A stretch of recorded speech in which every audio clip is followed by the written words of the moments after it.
La batalla de Ain Jalut se considera una de las grandes batallas de la historia islámica. ¿Es de gran importancia? ¿Cómo se considera la primera victoria sobre los mongoles que detuvieron su avance sobre los países musulmanes? También fue una introducción para unificar el país y liberarlo de sus enemigos. Produjo grandes resultados, cuyo impacto continúa hasta el día de hoy. ¿Cuáles son las razones de esta batalla? ¿Cómo se desarrollaron los hechos? ¿Qué enseñanzas y lecciones podemos extraer de ello? Egipto estaba gimiendo por los conflictos internos después de la muerte del rey al-Sali Ayyab y su hijo Turán, ya que no había ningún ayubí calificado para dirigir el estado. Comenzaron conflictos entre altos líderes mamelucos, que estaban divididos entre los mamelucos Bari que apoyaban a Sajarat al-Dur, los mamelucos que apoyaron a Qutuz. Nur al-Din Ali bin Aibak, que tenía 15 años, fue vendido como gobernante de Egipto. Seif al-Din Qutuz asumió la tutela total sobre él. Muchos líderes mamelucos huyeron, encabezados por Al-Zahir Baibars. Pero los conflictos aún persisten. Bajo el gobierno de Hulagu, nieto de Genghis Khan, los mongoles continuaron destruyendo países islámicos. Hasta que entraron en Bagdad, derrocaron al califato abasí y mataron al califa abasí al-Mustasim. Los mongoles avanzaron hacia Damasco, Alepo y Palestina hasta llegar a Gaza. Comenzaron a prepararse para ocupar Egipto.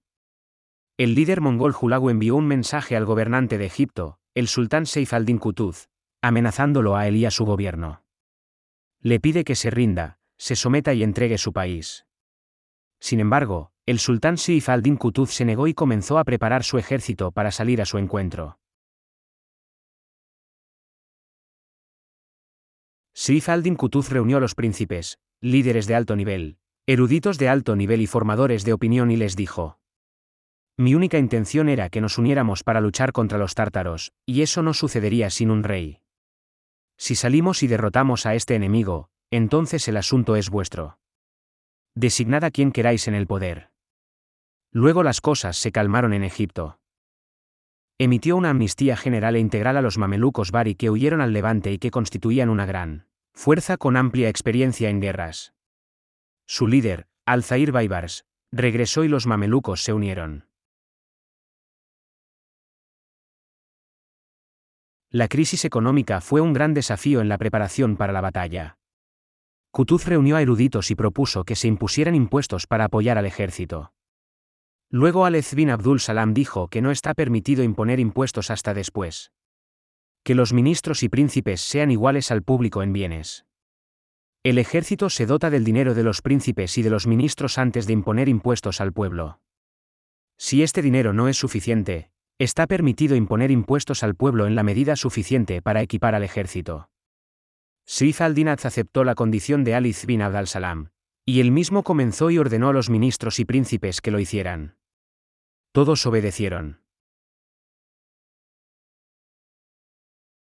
La batalla de Ain Jalut tuvo lugar en tierra de Palestina cerca de la ciudad de Nablus, en la localidad de Ain Jalut. Esto fue el 15 de Ramadán del año 658 DH, correspondiente al 1259 después de Cristo. El liderazgo de los musulmanes estaba en manos del sultán mameluco Seif al-Din Qutuz, y con él estaba el líder Al-Zahir Baibars. En cuanto a los mongoles, estaban dirigidos por Kabuga, el lugarteniente de Hulagu. Al organizar su ejército, Seif al-Din Qutuz adoptó un nuevo enfoque en la planificación militar. Formó una gran división al frente del ejército, encabezada por Baibars, y lo hizo avanzar y mostrar sus movimientos mientras el resto del ejército permanecía oculto. Kabuga dio la señal de inicio para que sus fuerzas atacaran el frente, que pensaba que era todo el ejército. Baibars y sus soldados llevaron a cabo una rápida retirada para traer al ejército mongol a la llanura de Ain Jalut. En ese momento, el principal ejército musulmán descendió de detrás de las colinas al campo de batalla. Una fuerza poderosa se apresuró a cerrar la entrada norte de la llanura de Ain Jalut. Así, las fuerzas del ejército musulmán rodearon a los tártaros por todos lados, y los combates se intensificaron, por lo que Qutuz arrojó su casco y comenzó a gritar, y su conversión al Islam, y su conversión al Islam. Un príncipe mameluco llamado Jamal al-Din Aqus al-Shamsi avanzó y penetró en las filas de los tártaros hasta llegar a Kabuga y lo mató. Así, la determinación de los tártaros se derrumbó y comenzaron a huir y se levantó la bandera del Islam. Baibars jugó un gran papel al comienzo de la batalla, donde destruyó al frente mongol liderado por Piedra. Luego, la zona palestina profunda fue limpiada de cualquier presencia mongol. También penetró en el Levante hasta llegar a la Bekaa Ayoms como forma de camuflaje. Atraer al enemigo a una zona distinta del área de batalla decisiva fue el preludio de la victoria sobre los mongoles. Los musulmanes obtuvieron una gran y honorable victoria sobre los tártaros, lo que provocó su expulsión y deportación del Levante. Los musulmanes superaron la derrota psicológica que sufrían como consecuencia de la incursión tártara en los países islámicos. El retorno del orgullo y el prestigio de la nación islámica, que sufrió la derrota durante 60 años. Se restableció la unidad entre Levante y Egipto y se formó una sólida alianza estratégica contra cualquier ataque a los musulmanes. Las conversaciones sobre las batallas islámicas a través de las cuales los musulmanes pudieron recuperar su prestigio no son solo para mirarlas. Pero la historia siempre se repite. A partir de la batalla de Ain Jalut, un musulmán puede pensar en cómo repetir la historia. Entre las lecciones de esa batalla, la victoria está ligada a la fe en Dios Todopoderoso. Cuando los musulmanes se alejaron de su Señor, los mongoles tomaron el control de ellos y pudieron ocuparlos y alterar su seguridad y estabilidad. Cuando regresaron a Dios Todopoderoso y buscaron refugio en Él, Dios Todopoderoso les dio la victoria. Las guerras que tienen lugar contra los musulmanes se basan en conflictos religiosos.